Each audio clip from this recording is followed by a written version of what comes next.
Bom dia, vamos para mais uma mentoria para a orientação de estudos da trilha 2.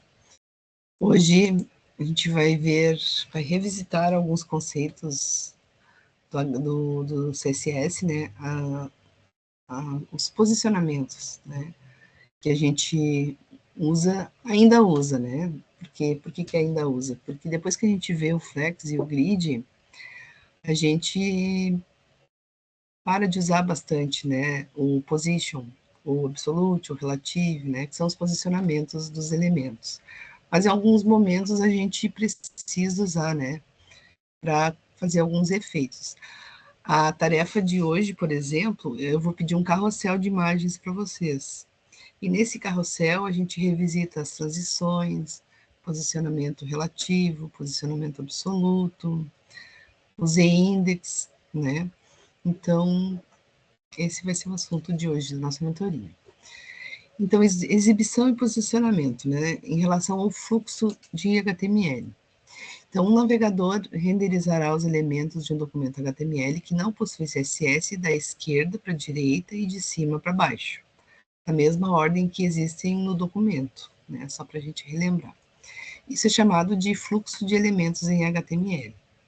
O CSS possui propriedades que alteram como um navegador posiciona os elementos, né? A gente tem propriedades que vão alterar esse posicionamento padrão que o navegador cria. A gente tem 5 propriedades para ajustar a posição dos elementos HTML no navegador, que é o position, o display, o z-index, float e o clear. Né? São algumas propriedades. A posição padrão de um elemento ela pode ser alterada definindo sua propriedade position. A propriedade position pode ter um desses 5 valores. Por padrão, ela é estática, né? E aí a gente pode mudar esse posicionamento usando o relative, o absolute, o fixed ou o stick.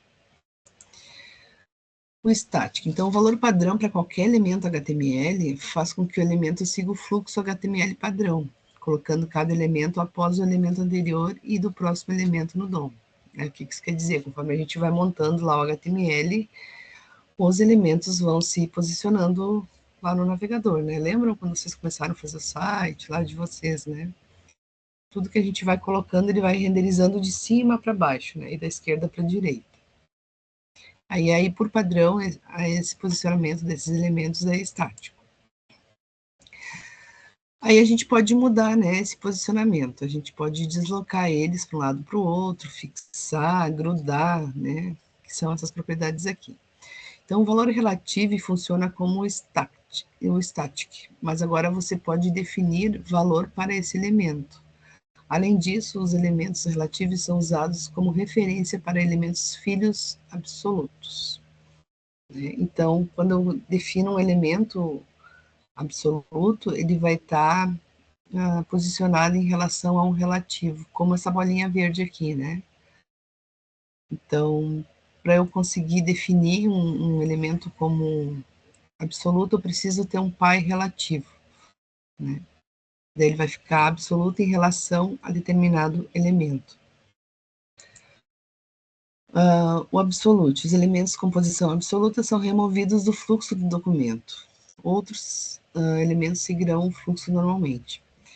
Esse posicionamento, ele deixa o elemento que a gente definir como absoluto por cima, né? Como se ele ficasse por cima dos outros elementos, né? Como essa bolinha verde aqui, o azul, o amarelo e o laranja de trás, dá a impressão que eles ficam por trás, né? Mas na verdade é que o absoluto fica fixo em cima, naquela posição. A gente pode usar, por exemplo, um menu, né? Que vai abrir por cima dos outros e rolar o texto ali, aquele elemento sempre tá por cima ali de todos os outros, né? Porque ele está com a propriedade absoluta. Acho que agora a gente já consegue enxergar melhor, né, essas propriedades. O fixo, ele fixa, né, o elemento em algum lugar do site. A gente normalmente usa para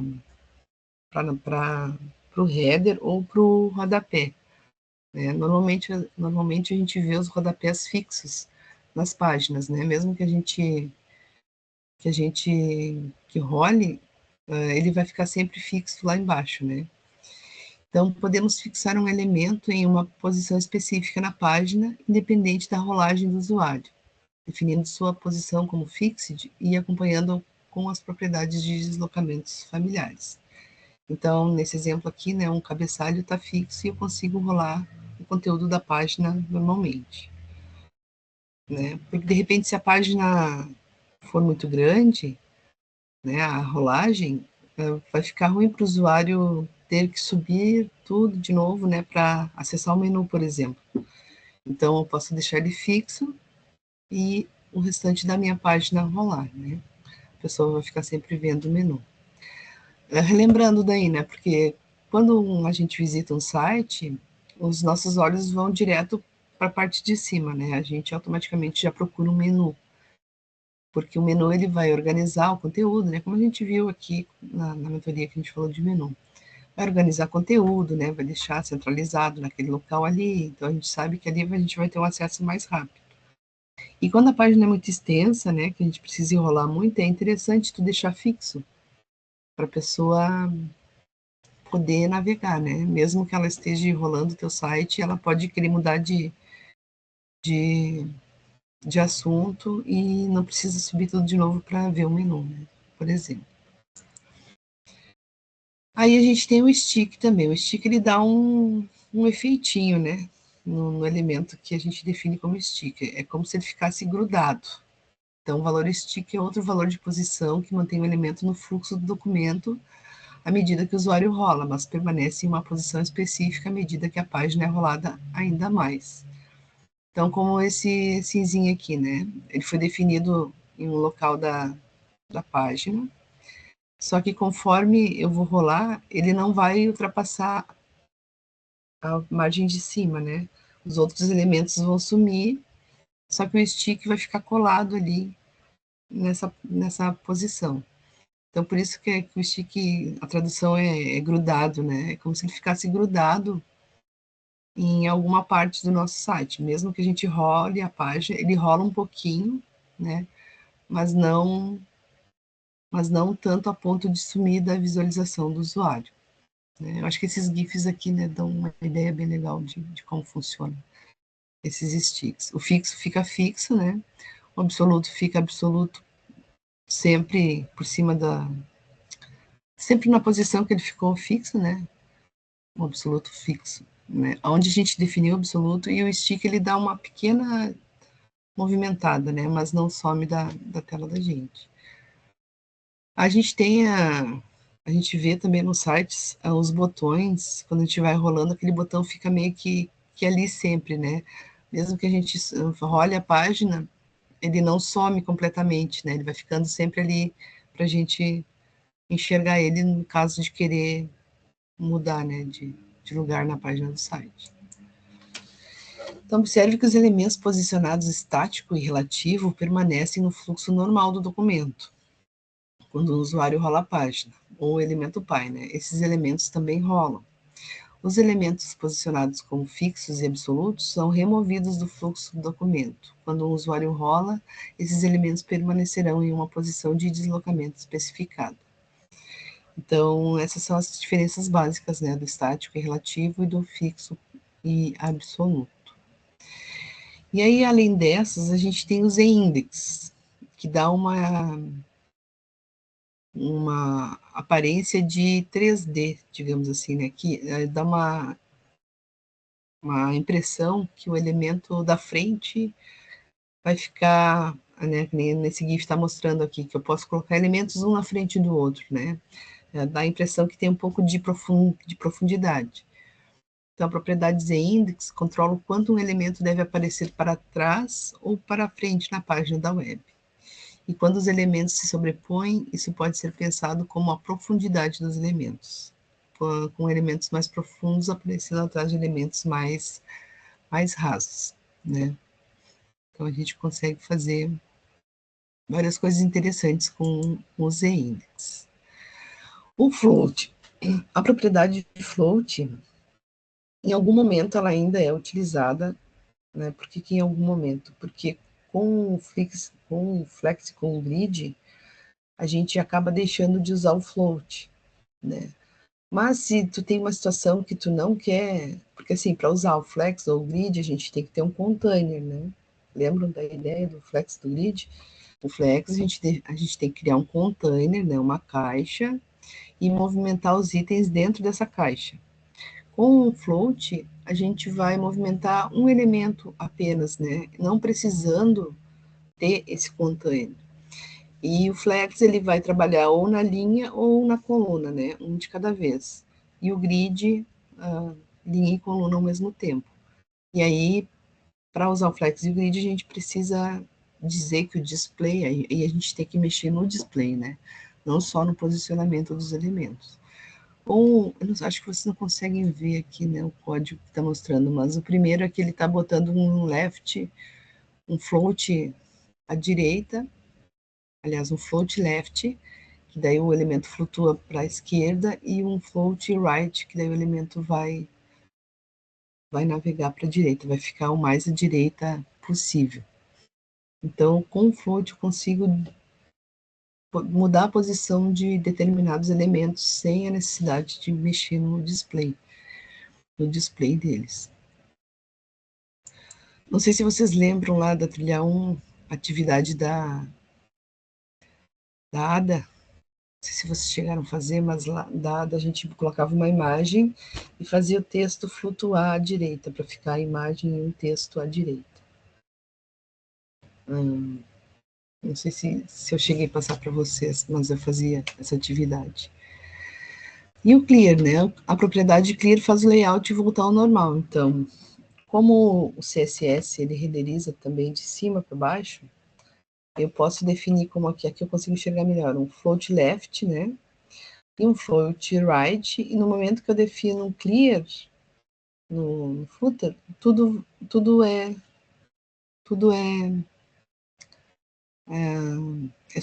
sobreposto, né? Minhas palavras estão fugindo hoje, não sei porquê.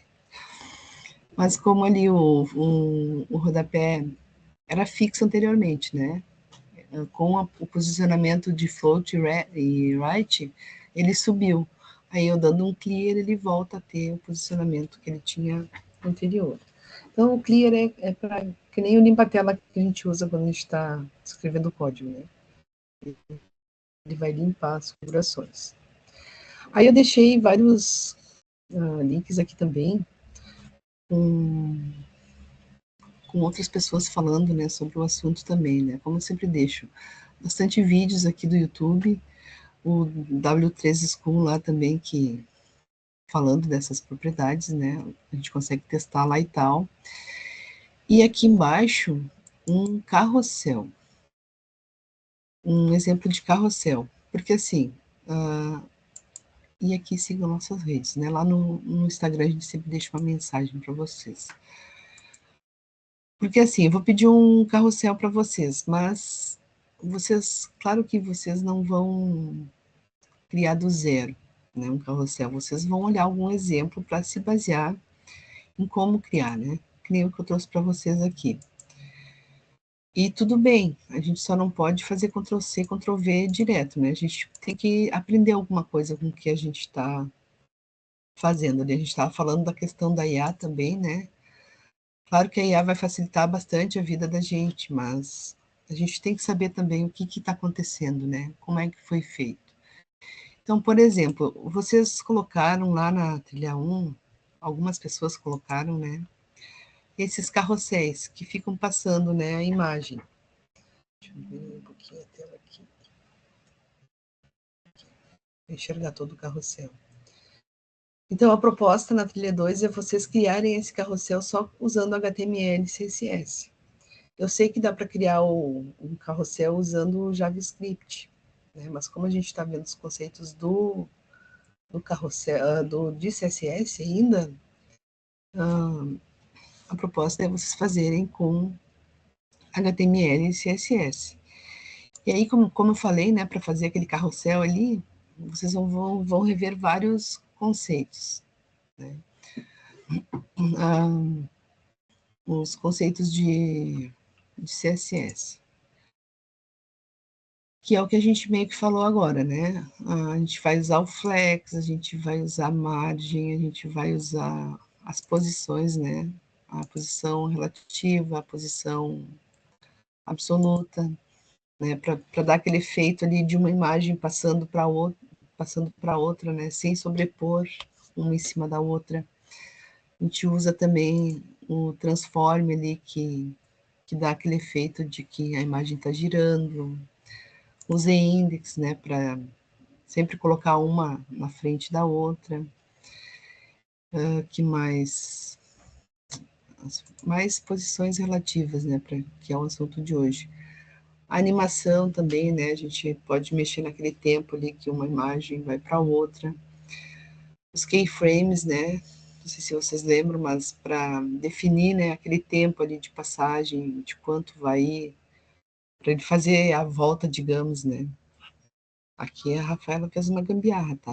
Usei até valores negativos para conseguir fazer ele passar de uma imagem para outra, tá? E é isso. Bem simples a mentoria de hoje, mas esses conceitos são importantes, né, para a gente relembrar. E vou pedir uma tarefinha daí para vocês colocarem um carrossel no site de vocês, certo? Um desafio aí de colocar um site, até para eu conseguir ver mais ou menos como o site de vocês tá indo, né? Uma prévia do site, porque não sei se vocês viram o calendário, a gente já está no último mês, né? Já está praticamente acabando a trilha aí. Já logo em seguida vamos ter as apresentações, certo? Alguma pergunta, alguma dúvida? Eu queria saber o seguinte, Rafa. Esse carrossel, ele vai envolver no nosso projeto? Ou é só para a Sim. gente ter uma noção mesmo? Não, a ideia, a proposta é que vocês coloquem, é um dos itens do site, do projeto final. Ah, tá, entendi. E mais uma pergunta. Pode mudar, lá está autônomo, pode colocar Ah, sim, as qualquer coisa? imagens? Sim, sim, ali foi só um exemplo, porque eu achei aquelas imagens bonitas ali do outono. Mas aí vocês vão colocar em relação ao assunto do site de vocês, né? O teu Tá, é ok. a lojinha, né, Ana? Então, Isso, por exemplo, exatamente. pode colocar os produtos passando ali. Ah, sei lá, Sim, promoções, ou o que está em destaque, os mais sim, vendidos, sei lá. sim. Ok, então, Rafa, muito obrigada, viu? Tá bom. Certo, Tati? Alguma dúvida? Tudo tranquilo? Rafa, no meu tem um carrossel, né? No caso, se eu quiser, eu posso mudar o formato dele, né? Pode, aham, pode. Já tem um carrossel. Fazer só um lá para colocar uma pastinha das atividades de acordo com as aulas. Até para reviver depois, né? Quando a gente vai assistir. Aí eu vou fazer um extrazinho lá na minha pastinha e vou deixar, porque eu ia falar isso, porque no meu caso já tem um carrossel no site. Ah, tu já fez. Ah, então, tipo, para trabalho, né? Mas como tu falou, né? É bom a gente praticar aquelas propriedades ali. E de repente dar uma pesquisada, né? Tipos de carrossel, sei lá, no YouTube, para ter ideias, né? Porque assim, a gente tá, tudo bem, a gente não cria nada praticamente do zero, né? A gente se inspira em outras coisas. Então, de repente, vocês podem achar um assim que, nossa, que vocês olhem assim, nossa, que legal, é isso que eu quero para o meu site, né? Mas aí vocês que sabem. Vai ter alguma trilha que a gente vai poder aplicar Bootstrap ou não vai ter? O Bootstrap a gente fala na trilha 3. Ah, certo. Tem uma mentoria para usar o Bootstrap, que é um processador de CSS, né? Facilita bastante a gente também em relação à responsividade, porque na trilha 2 a gente tem que pensar no responsivo, né? Tentar deixar o site o mais responsível possível. Claro que a gente não está cobrando perfeição aqui, porque vocês estão começando, né? Mas assim, fez uma parte de uma tela lá com uma imagem, dá uma inspecionada, vê como está aparecendo em telas menores, né? Ah, mas eu não consegui deixar tudo responsivo, mas pelo menos a imagem diminuiu, entendem? Não, sempre pensando assim que eu posso deixar o site responsivo. É porque deixar responsivo dá trabalho, né? Porque normalmente a gente desenvolve para desk, e aí quando a gente diminui aquilo, quebra todo o nosso site, né? Então a gente vai ter que repensar lá com as médias, né? A gente usa as media queries, a responsividade, na verdade, é o redimensionamento de elementos que podem mudar de tamanho, né? Então, mudar o tamanho da fonte, né? Se a tela é grande, tem a fonte 16, e se a tela for menor, a fonte vira para 12, por exemplo. Uma imagem na tela grande vai ter um tamanho, quando for para celular vai ter outro, né? Vai mudar o posicionamento também, antes era um do lado do outro, se diminuir a tela vai ficar um embaixo do outro. Esses tipos de coisas. Aí o Bootstrap, ele facilita bastante, né, na responsividade, o display grid, o flex também, né. Teve atividade do flex, não sei se vocês chegaram a fazer, do layout do flex. Se vocês encolherem, ele já é bastante responsivo, né. Algumas coisas só ficam fora de lugar, mas assim, a maioria das coisas se ajustam com esses displays, né, o de grid e o flex. Não faz milagre, né, porque a responsividade é um conjunto de muitas coisas, né, não é só o uso de média, né, que vai resolver. A gente tem as medidas, né, o pixel é fixo, por exemplo, aí a gente tem a porcentagem que vai se ajustar ao tamanho da tela, tem as medidas, o EN, o REM, né, então é um conjunto de coisas que vai deixar o site totalmente responsivo, né. Então, não precisa ser perfeito, né, mas assim, sempre que vocês estiverem fazendo, pensem nas telas menores, né. De repente só mobile ou desk, né, claro, vocês não vão fazer para todas as telas, porque a gente tem celular, tem mobile, tem tablet, né, na horizontal e na vertical, tem o desktop, e tem a possibilidade de ter um monitor, né, com a tela maior ainda. Então aí é muita coisa também, né, para fazer, para quem está iniciando, mas de repente pensar na tela grande e numa tela de celular, né, essas duas medidas. Pensar que a pessoa pode abrir no celular ou abrir no desktop, no site de vocês, e ele tem que ficar bonito, né? Não quebrar. Bonito não seria a palavra. Não consigo nem desligar meu telefone aqui. Eu desliguei. Desculpa. Tá bem? Quem não, né? É. E eu tinha deixado esse telefone no silencioso, mas, né? Sim, até vou botar de novo. Ah, tá no silencioso. Tá bom, meninas. Então é isso. Bons estudos aí para vocês. E semana que vem é feriado, né? Até eu já esquecendo de falar. Que eu vou deixar só uma gravação do semestre passado, que está bem atualizada, tá? Mas a gente não vai ter mentoria daí. Aí é um dia de descanso aí para todos nós. Tá bom? É o dia da consciência negra, agora é feriado nacional, né? Então a gente vai fazer esse feriadinho aí, eu vou deixar uma gravação para vocês. Certo? Então se aparecer algumas pessoas diferentes lá, é porque é da trilha do semestre passado, né? Mas só para a gente não perder o ritmo aqui de conteúdo. Fala, Tati, te cortei. Não, eu falei assim, essa semana também já vem um aí, né, um feriado. É, na sexta-feira. Sexta-feira, proclamação da República. Isso.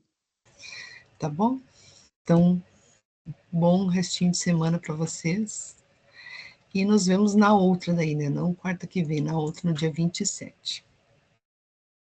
Tá bom? Beijo. Tchau, tchau.